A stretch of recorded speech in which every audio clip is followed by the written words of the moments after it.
Assalamualaikum warahmatullahi wabarakatuh. Saya Nur Atika Arif Laila dari Institut Ilmu Al-Quran Jakarta, Fakultas Usuluddin dan Dakwah, Prodi Ilmu Al-Quran dan Tafsir. Di sini saya akan menjelaskan atau membawakan materi tentang mutlak dan muqayyad sebagai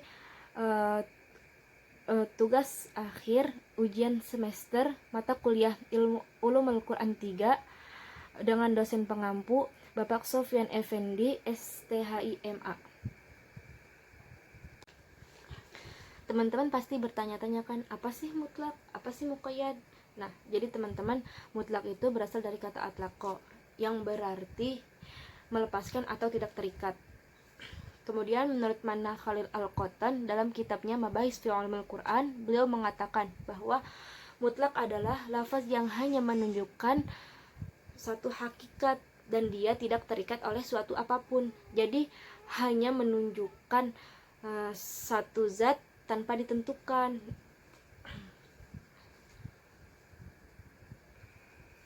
Kemudian muqayyad. Nah, muqayyad ini berasal dari kata qayyid yang berarti mengikat, membatasi atau merintangi. Nah, menurut Manna Khalil Al-Qottan juga beliau mengatakan bahwa muqayyad adalah suatu yang menunjukkan hakikat namun dengan ikatan. Jadi lafadznya ini diikuti oleh lafadz yang mensifatinya sehingga lafadz tersebut menjadi jelas. Selanjutnya yaitu apa aja sih macam-macam lafadz mutlak dan muqayyad. Nah, yang pertama nih sigot mutlak. Yang pertama perintah dalam bentuk masdar. Contohnya fatahri raqabah. Yang kedua, perintah menggunakan kata kerja. Contohnya harriru raqabah. Yang ketiga, berita yang kekinian atau futuristik mudhari. Contohnya aharriru raqabah. Kemudian sigut muqayyad yang pertama yaitu isim alam. Contohnya sa'zuru rajulan ismuhu Muhammad bin Abdillah. Yang kedua isyarah. Contohnya akramu musliman huwa hadza. Yang ketiga sifat. Contohnya akramu musliman iraqiyan. Apa aja sih contoh ayat mutlak dan muqayyad dari berbagai aspek? Yang pertama itu sebab dan hukumnya sama. Maka dalam hal ini status lafaz mutlak dibawa kepada muqayyad. Contohnya itu dalam surat Al-Maidah ayat 3, yaitu hurrimat alaikumul maitata waddama wa lahmal khinziri wa ma uhilla li ghairillahi bih. Artinya diharamkan atasmu bangkai dan darah dan daging babi, daging hewan yang disembelih selain atas nama Allah. Dan dalam surat Al-An'am ayat 145, qul la ujidu fi ma uhiya ilayya muharraman ala ta'imin yat'amuhu illa an yakuna maitan aw daman masfuha.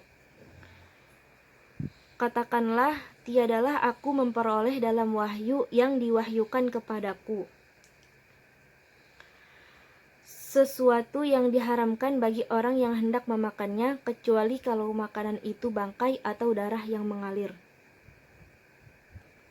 Pertama, terdapat potongan kata dama yang merupakan bentuk mutlak karena tidak ada batasan dalam kata tersebut. Nah, sedangkan pada ayat kedua terdapat potongan dama masfuha yang berarti darah yang mengalir. Nah, kata ini termasuk ke dalam muqayyad karena darahnya di sini disifati oleh mengalir.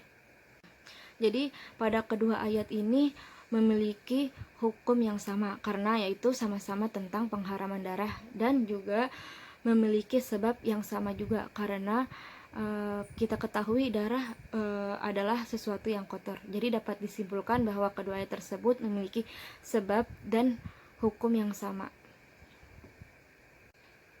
Yang kedua yaitu sebab dan hukumnya beda. Terdapat dalam surat Al-Maidah ayat 38, was-sariqu was-sariqatu faqta'u aydiyahuma jazaa'an bima kasaba nakalam minallah wallahu azizun hakim.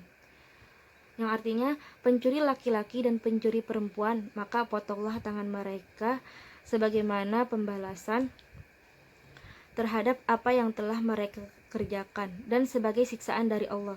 Allah Maha Perkasa lagi Maha Bijaksana. Kemudian dalam surat Al-Maidah juga ayat 6 dikemukakan mengenai kata-kata tangan. Ya ayyuhalladzina amanu idza qumtum ilas sholati faghsilu wujuhakum wa aydiyakum ilal marafiq.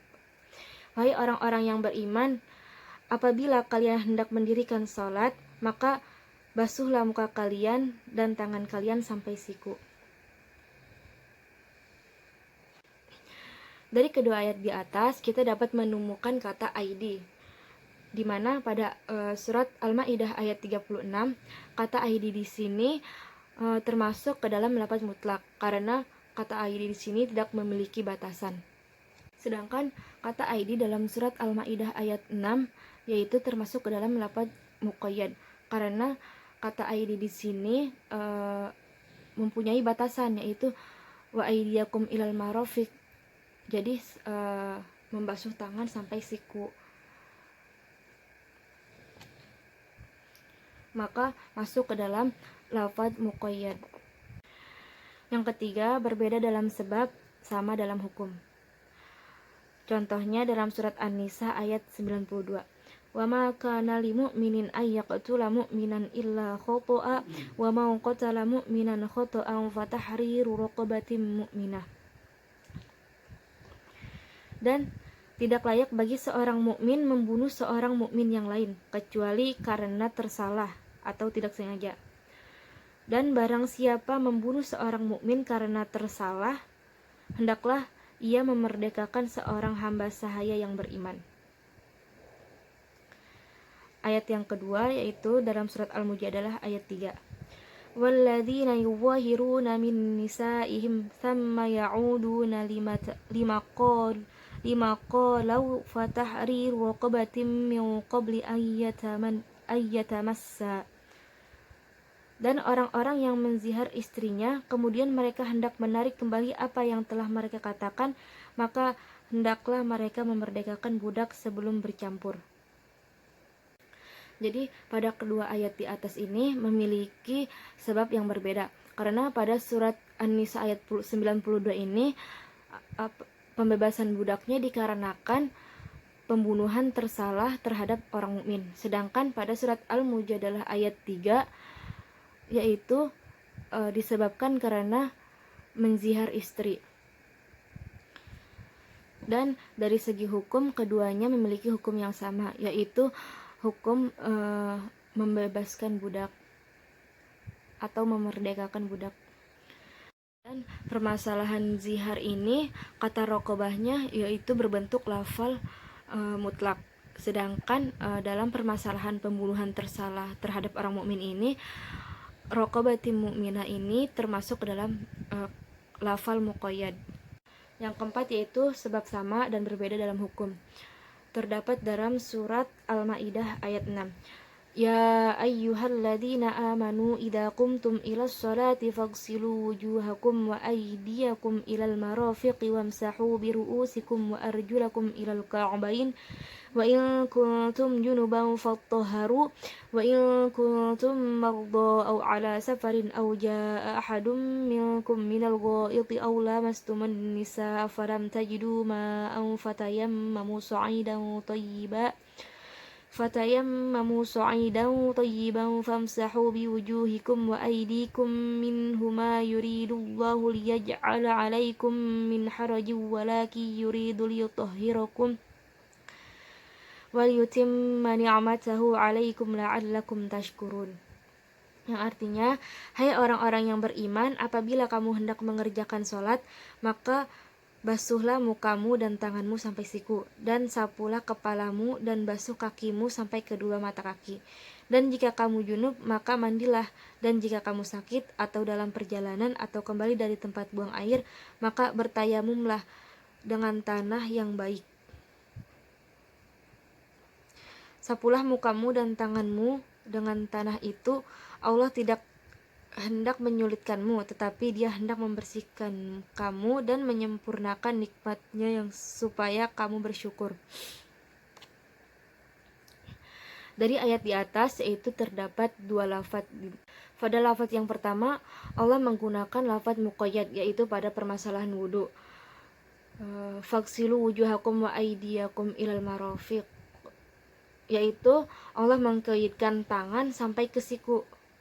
Sedangkan pada lafaz yang kedua yaitu menggunakan lafaz mutlak pada permasalahan tayamum.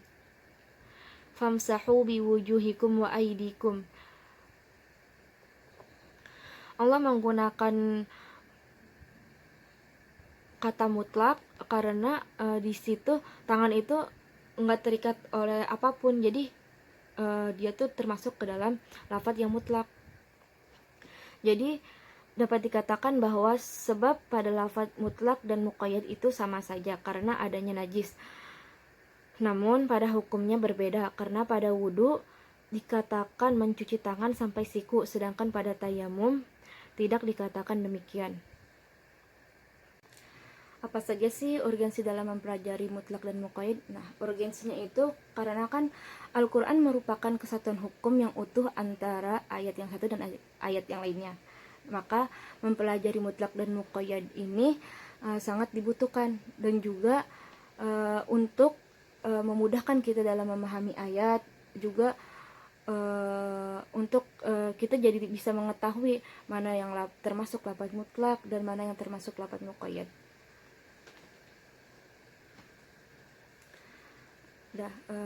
Baik, terima kasih untuk semua yang udah menonton video ini. Semoga dari apa yang saya sampaikan bisa bermanfaat untuk teman-teman semua dan untuk kita semuanya. Terima kasih. Wassalamualaikum warahmatullahi wabarakatuh.